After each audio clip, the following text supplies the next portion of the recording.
안녕하세요. 하나님의 말씀을 배달합니다. 요교교회 박영성 목사입니다. 오늘 공동체 성경 읽기 본문은 열왕기상 17장에서 18장까지의 말씀인데요. 그 중에서 오늘은 18장 30절에서 31절까지 봉독하고 함께 묵상하도록 하겠습니다. 엘리야가 모든 백성을 향하여 이르되 내게로 가까이 오라. 백성이 다 그에게 가까이 가매 그가 무너진 여호와의 제단을 수축하되 야곱의 아들들의 지파의 수요를 따라 엘리야가 돌 12개를 취하니 이 야곱은 옛적에 여호와의 말씀이 임하여 이르시기를 내 이름을 이스라엘이라 하리라 하신 자더라. 오늘 말씀은 널리 알려진 엘리야와 바알 선지자 850명이 대결하는 갈멜산 전투의 장면입니다. 당시 아합이 통치하던 북이스라엘은 초대왕 여로보암의 금송아지를 숭배한 것부터 시작해서 아합과 이세벨의 바알 숭배 기간까지 그렇게 이스라엘에는 전쟁과 포압이 끊이지 않았습니다. 그리고 그 속에서 백성들은 하나님이 아닌 바알 쪽에서도 서서 영적 양다리를 걸친 결과 결국 하나님의 은혜마저 끊어져 지금은 가뭄과 기근으로 고통받고 있습니다. 그리고 그런 절망의 땅 가운데서 엘리야 선지자가 이스라엘의 회복을 바라고 있습니다. 그렇게 오늘의 장면 전에 엘리야가 백성들을 향해 이렇게 외쳤습니다. 너희가 어느 때까지 둘 사이에서 머뭇머뭇하려느냐. 여호와가 하나님이면 하나님을 따르고 바알이 하나님이면 바알을 따라라. 그리고 나서 바알 선지자들을 갈멜산으로 모은 후에 진짜 신을 가려내기 위한 대결을 펼칩니다. 잡은 송아지를 제단 위에 놓고 각자의 신을 부를 때에 불로 응답하는 신을 진짜 하나님으로 인정하자고 제안을 했습니다. 그렇게 서로가 동의한 후에 먼저 바알 선지자들이 자신들이 쌓은 제단 앞에서 뛰돌면서 자해까지 했지만 아무 일이 일어나지 않았습니다. 그리고 이제 엘리야의 차례가 되었습니다. 물론 겉으로 보기에는 대결의 승리가 주 목적인 것처럼 보이지만 이 대결의 진짜 관심사는 승리에 있지 않고 이스라엘의 회복에 있었습니다. 그래서 엘리야는 회복을 위해서 두 가지를 준비하게 되는데요. 그 첫 번째로 하나님께 올려질 무너진 제단을 다시 쌓고 그곳으로 백성을 나오게 했습니다. 먼저 제단을 통한 제사는 깨어진 관계가 회복되는 시작점이 되는데요. 제단을 쌓는 것으로 끝나지 않고 엘리야는 백성들을 향해 외쳤습니다. 방금 봉독했죠. 30절 내게로 가까이 오라.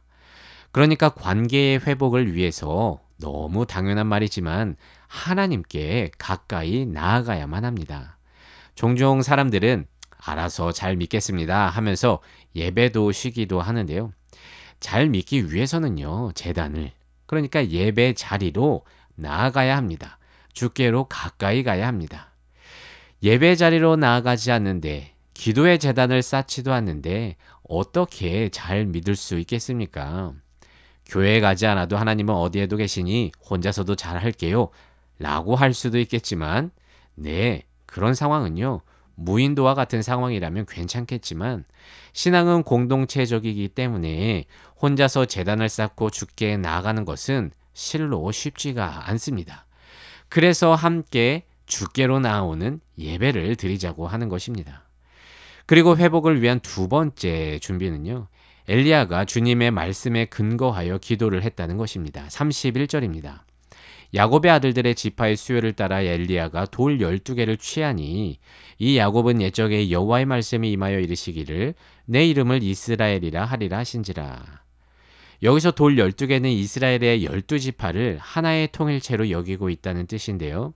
지금은 남북으로 갈라져 있지만 원래 이스라엘이란 이름의 하나의 언약 백성이었다는 것입니다.